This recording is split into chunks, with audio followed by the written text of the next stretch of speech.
magkakaya yun. Ako lang yun na, ano? Yeah. Wait lang. Ano yan? Ang okay.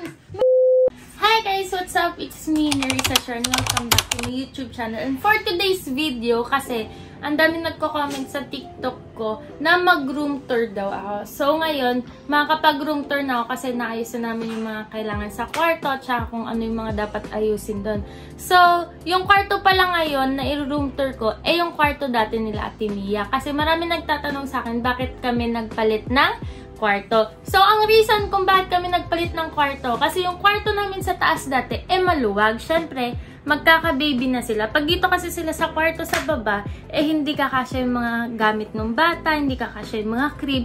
So, pumayag kami makipagpalit. Tsaka, okay na lahat, naayos na lahat. So, magro-room tour na tayo. Let's go! So, bago nga pala tayo pumunta sa kwarto namin, may papakilala akong game sa inyo. At ito yung tinatawag na Feel Lucky. I-click nyo lang yung link na nasa comment section at kapag na-click nyo na yung link, papasok na kayo dito. Siyempre, ang una nyo lang gagawin ay click ang sign up at pagkatapos ng sign up, ilalagay nyo lang ang inyong email address, password, at syempre yung referral code na lalabas. At pagkatapos nun, pwede na kayo mag-login. At kapag nakapag-login na kayo, meron nga pala ditong mga promotions. Kapag nakapag-invite ka, may makukuha kang 100 pesos. At syempre, kapag nag-recharge ka, meron kang makukuhang 20% daily recharge reward. At syempre, meron din tayo itong 100% welcome to the super prize. So, dito, makikita natin napakaraming games. Merong double, roulette, mines, ring, dice, at syempre crash. So, ituturo ko naman sa inyo kung paano kayo mag-recharge. I-click nyo lang yung wallet. At pagkatapos nun, may makikita kayong 200, 500, 1,000, 2,000, at syempre marami pang iba. So, mamimili lang kayo dyan kung magkano yung gusto nyo i-recharge. So, maglalaro nga pala tayo dito sa favorite kong game, yung mines.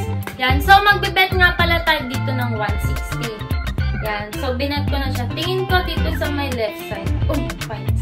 Dito sa my dulo. Uy, coins ulit. So, ika-cash out na natin. So, yung 160 ko, naging 222 pesos agad-agad. Siyempre, magbibet pa ulit ako. 160 ulit. So, binet ko na. Tingin ko dito sa taas. Uy, coins. Eto, ang favorite kong spot yung gitna. Uy, Zerte coins. So, ika-cash out na natin siya. Ang nakuha natin 222 pesos ulit. Tuturo ko naman sa inyo kung paano kayo mag-withdraw. Siyempre, i-click nyo lang yung wallet. Sa tabi ng recharge, may makikita kayong withdraw. Ilalagay nyo lang yung amount na gusto nyong i-withdraw. At siyempre, i-click nyo lang yung fill bank info. Mamimili lang kayo kung saan nyo gustong pumasok yung napanalunan nyo.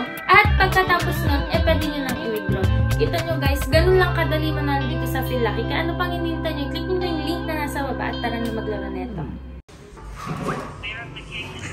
Diba? Hindi ma-detect yung fingerprint.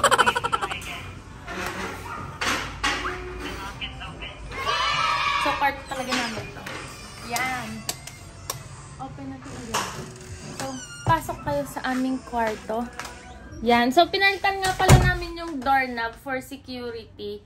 At saka may mga fingerprint naman kami lahat dito para kung sakaling hindi naman natin masabi, baka may pumasok ng bahay. At least, hindi nila mapapasok ng mga kwarto kasi wala silang fingerprint. Yan. Ako lang yung napasok sa kwarto nila. So, pagpasok mo ng kwarto, makikita mo dito yung sabitan, yung bag ni William. Siyempre, yung mga bag ko. At hindi mawawala sa kwarto namin itong ref. Yan. Ang ref na to, andito yung mga pagkain na, ang ref na tayo, andito yung mga inumin na binibili namin sa 7-Eleven. Syempre, hindi kami mawawalan ng store. Dito nakuha ng mga pagkain sila. Kasi wow! Dito kami nakuha ng mga pagkain sila. Kaya syempre, hindi mawawala to. Kasi pag madaling araw, nagugutom kami. Yan. Ikaw lang! Tulad na ako nun! Madaling araw, yung mga 9, 10, ganun. Kasi minsan, pag Friday, walang pasok sa Jerome, nagpa-firelight kami. So, pag nagutom kami, sige, lutuin natin yan. O, diba? At, syempre, hindi ako maubusan ng kape. Every morning to, magkakape ako. Pagkatapos yan, bumili nga din pala ako nito, yung lagay ng tubig at saka mga baso kasi Ang totoo niyan, bakit ako bumili ng ganito? Kasi paglabas ko ng pinto, nakapatay lahat ng ilaw. Natatakot ako lumabas, kumuha ng tubig. Kasi yung water dispenser sa labas, ang katabi nun, bintana. Baka na-imagine ko kasi kakanood ko ng mga horror, pag kumuha ko ng tubig, may nakatingin sa akin sa gilid. Siyempre, para hindi ako atakin sa puso kakakape, bumili na ako ng sarili kong lagayan ng tubig. So, ito, bumili kami ng cabinet. Andito yung TV. Andyan yung computer ni Jerry. Dito yung mga alibubot ko sa mukha. Yan. Andyan ako nag-e-edit minsan. Andun yung mga gamit namin. So, yun. Bahay yun dati ni Shiro. So, ang gagawin ko na lang dyan, dyan ko ilalagay yung mga gamit namin. Yung mga napkins, yung mga equipments sa mga panligo, yung mga essentials sa panligo. Tapos yan, meron kasi akong salamin, hindi pa nakakabit. Kasi hindi pa namin natatanong kung paano. Saktong-sakto dyan yung salamin. Siyempre, bumili rin pala kami ng mga shelves. Yan. Dyan namin nilagay. Nilagay ko na sa taas yung silver play button namin. At sa may bandang tasan ay magpapagawa kami ng pangalan na umiilaw. Magpapagawa kami ng Jerisa. Wait lang. Nakikita yung bra ko. Nakasampay. Favorite bra ko kasi ito kaya nilalaban ko. Ayan. So, dito may kita nyo, merong kama dyan. Kung bakit may kama dyan, kasi si William, ayaw tumabi sa amin sa kama. Gusto niya may sarili siyang kama. So, yan yung kama niya. Dito siya. Dito namin siya nilagay kasi malikot siya. Lagi siya nahuhulog sa kama. So, lagi kami nagigising ni Jerry. Kinihila siya pabalik sa gitna. Ngayon, ang ginawa namin, dyan namin pinesto. Para kung umikot-ikot siya, may mga unad sa gilid. Hindi na siya mahulog kung saan. Hindi naman siya nauuntog. Minsan lang. Pag sobrang likot niya talaga. Tapos bumili pala ako doon ng cabinet. Diyan. Diyan lagay ng mga chargers namin.